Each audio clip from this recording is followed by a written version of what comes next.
West Bengal elections లా BJP గెలవాలని కోరుకుంటున్నా. ఎందుకో రీజన్ కూడా చెప్తా, నీకు కూడా అదే అనిపిస్తుంది. వీడియో లాస్ట్ దాకా విను. వెస్ట్ బెంగాల్ సీఎం మమతా బెనర్జీ ఏమంటుందంటే, మీరు నా గొంతు కట్ చేసినా సరే గానీ SIR ని మాత్రం ఆపండి అని చెప్పేసి. SIR అంటే స్పెషల్ ఇంటెన్సివ్ రివిజన్. వీళ్ళు ఏం చేస్తారంటే ఎలక్షన్స్ కి ముందు వెస్ట్ బెంగాల్ ఉన్న ఇల్లీగల్ ఇమిగ్రెంట్స్ ని, బంగ్లాదేశ్ వాళ్ళని రిటర్న్ పంపించేస్తారు. ఈ పని వల్ల దేశం మొత్తం హ్యాపీ అయితే మమతా బెనర్జీ మాత్రం ఏడుస్తుంది. ఎందుకంటే ఆమె సీఎం అయిందే వాళ్ళ వల్ల.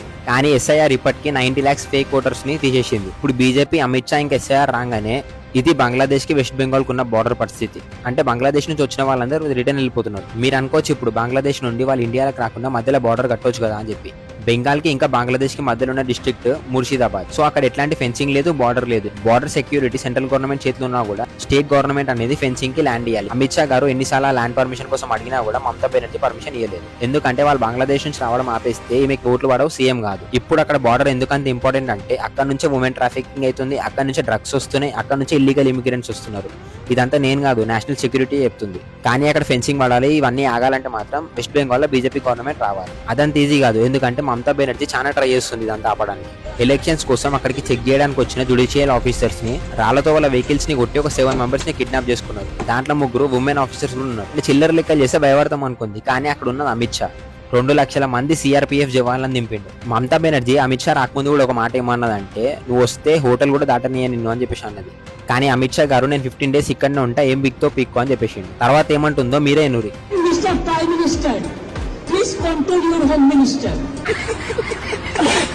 అన్నిటికంటే ఇంపార్టెంట్ ఏందో తెలుసా? మీకు అందరికీ గుర్తుండే ఉంటది, 2024 లా వెస్ట్ బెంగాల్ లా RG కార్ అనే మెడికల్ కాలేజ్ లా ఒక డాక్టర్ ని రేప్ చేసి చంపేసారు.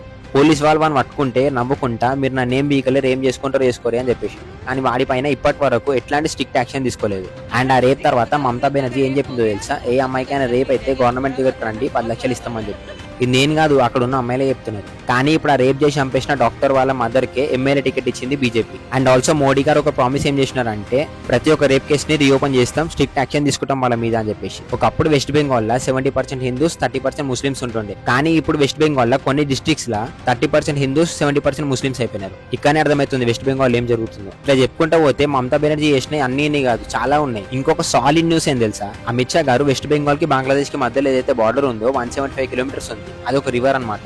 ఆ రివర్ లా క్రొకడైల్స్ ని ఇంకా స్నేక్స్ వదిలేమని చెప్పిండు. మళ్ళీ ఎవడన్నా బంగ్లాదేశ్ నుంచి ఇండియా అడుగు పెట్టాలంటే మనమే ఆశలు వద్దుకోవాల్సింది. ఇన్ని రోజులు వెస్ట్ బెంగాల్ లో జరిగిందంతా ఒక ఎత్తు, కానీ ఇప్పుడు జరగబోయేది ఒక ఎత్తు. ఎందుకంటే యోగిజీ ఎంట్రీ ఇస్తున్నారంట. అమిత్ షా గారు వస్తేనే మొత్తం వెస్ట్ బెంగాల్ లో ఒక ఆట ఆడుకుండు. మమతా బెనర్జీకి నా సైడ్ నుంచి ఒక సజెషన్ ఏంటంటే, అమిత్ షా గారిని హోటల్ నుంచి బయటికి రాని అని వార్నింగ్ ఇచ్చినట్టు యోగిజీకి మాత్రం ఇవ్వకు.